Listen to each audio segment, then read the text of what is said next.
For the first time, a Nepali film has been dubbed in Hindi and has had such a wide release in our country, and I, of course, was extremely curious about what our neighbouring country had to offer. The third installment of a very popular film franchise, Prem Geet 3, directed by Chetan Gurung and Santosh Sen, is an honest attempt at capturing a romantic story between star-crossed lovers set in an ancient kingdom in the bed of the Himalayas. The film, which has been made at a production cost of about 6 crores, really boasts of some beautiful visuals. The cinematography usually presents these frames with a still camera and goes for an extremely rudimentary approach when it comes to the complex ways in it which can enhance those sequences. But that's also the beauty of a film made on a shoestring budget, that it lets the beautiful atmosphere do most of the talking. I will not, of course, for the sake of it, just rave about the film because it does present a premise that has been seen before and does not really boast of character traits or personalities that are extremely complex or tough to portray. You have familial conflict that is reminiscent of Bahubali, specifically Rana, Daggubati and Prabhas's dynamic, like the contrast of an individual lustful for power and another who is empathetic and has a deep understanding and love for his people.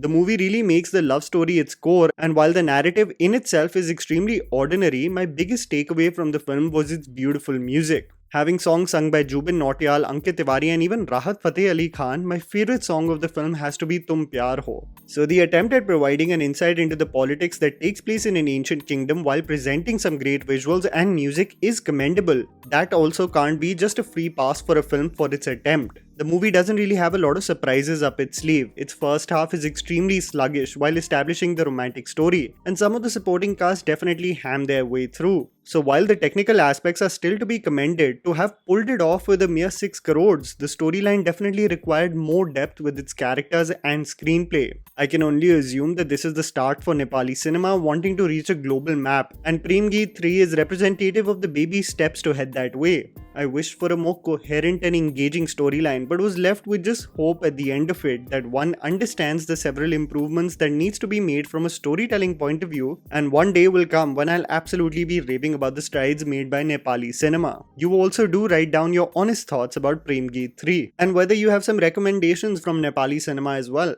Moving on to the Netflix global event TUDUM that released several titles of movies and shows, which makes me actually believe that there is a conscious effort being made by the streaming platform to tap into a market that is slowly dwindling for them. I'll just speak about some of the titles, my thoughts and reservations regarding them, and also you do comment on which titles you're most excited for and which ones you're extremely skeptical about. The title Rana Naidu, starring Rana Daggubati and Daggubati Venkatesh, looks like a slick stylized action thriller that I'm genuinely excited about. The real-life uncle and nephew duel it out against one another, and it seems to have captured Rana in the most compelling avatar after Bahubali 2 for me. Other than Virata Parvam that released this year, which I highly recommend on Netflix, I haven't really enjoyed the sporadic appearances of the talented actor, and it really was a refreshing change to see him in a project that's tapping into the aura and the talent he simply possesses. Whenever a celebrity is in a fix, Rana Winston Wolf style appears to do the cleanup, and this high-octane action film is something that I'm totally geared up for. The duo Tabu and Vishal Bhardwaj reunite for their movie title Khufiya, starring extremely talented actors like Vamika Gabbi and Ali Fazal as well.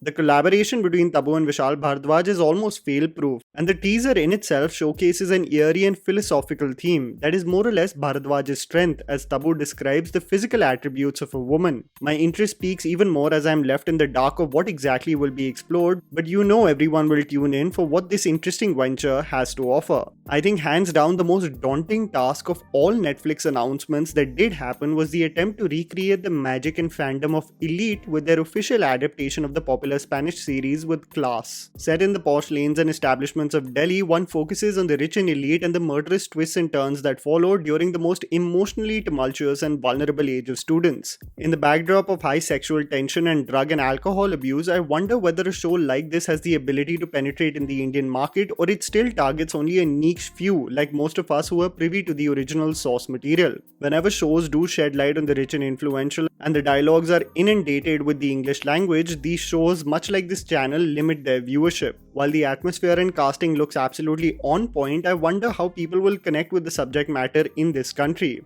The show definitely is juicy and interesting with its characters, but I also somehow disconnected from Elite after season 2. But I still think a show like this set in Delhi has scope for growth and genuine fandom with the Indian audience. You do also tell me your honest thoughts about the first look of the series. The Hansal Mehta series with Karishma Tanna titled Scoop, based on Behind Bars in Baikula, My Days in Prison, and also showcasing a surprise return in front of camera by Harman Baweja, looks extremely intriguing. Another addition to an interesting premise is Cat, starring Randeep Hooda, on a dark twisted path an individual treads on due to his brother's misdemeanors, and the reunion between Tripti Dimri and Anvita Dutt after Bulbul with Qala. Set in the 1930s and 40s, the rise and fall of a celebrated and talented singer, with Irfan Khan's son Babil also making his debut.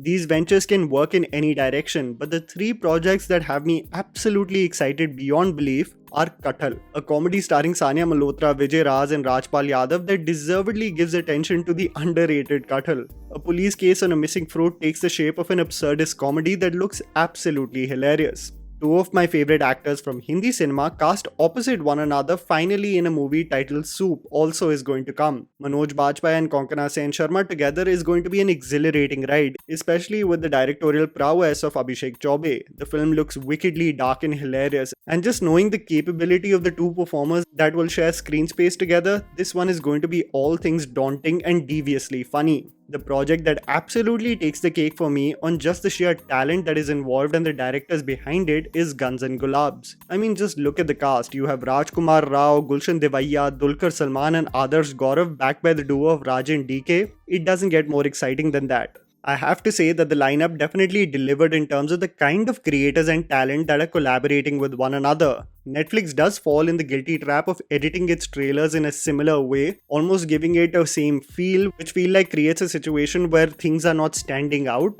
Do let me know whether you think the same way as well. Other than Chup, Prem Geet 3 and the Netflix announcements, I attempted to watch the film directed by Madhur Bhandarkar as well, titled Babli Bouncer, that released directly on DisneyPlus Hotstar, starring Tamanna Bhatia in the lead role. A film focusing on a Pahalwan from Haryana who has aspirations to become independent so that she is eligible for a boy that she likes, but inadvertently realizes the importance of not being hopeful for one's acceptance to feel complete. What could have been an inspiring journey of a woman realizing her worth beyond the social norms and subjugation that most women feel, Babli Bouncer turned out to be one of the most generic, forgettable and surface level storylines told by Madhur Bhandarkar. The Haryanvi accent of Tamanna Bhatia has the same generic tone that Hindi cinema and Instagram reel influencers have opted to portray an entire state, and the production value of this film can be easily topped by creators making high-budget YouTube skits. I was appalled that this movie and its time pass treatment has been provided by the same director that gave us Chandni Bar, Page 3 and Fashion. What really happened to Madhur Bhandarkar's real creative voice is the question that really stayed with me. Even legends like Saurabh Shukla can't create an impression with a film that is so mediocre in every shape and form. The hurdles, turmoil and easy solutions found along the journey actually make the idea of this film come across as if they were conceived within a day for last-minute college assignments. It's really astounding that movies like this get a big budget and get bought by streaming platforms as well, while actual creative voices still find it so tough to get funding for their projects. Forgettable is an understatement for Babli Bouncer. And that was a video, guys. Write down in the comments below what you think about the several announcements and movies that have come out this weekend. Please don't forget to follow me on Instagram, the handle's right in front of you. Follow me at JammyPants4. Also, please support us by smashing the like button and subscribing to our channel for weekly content ahead. Thank you for watching.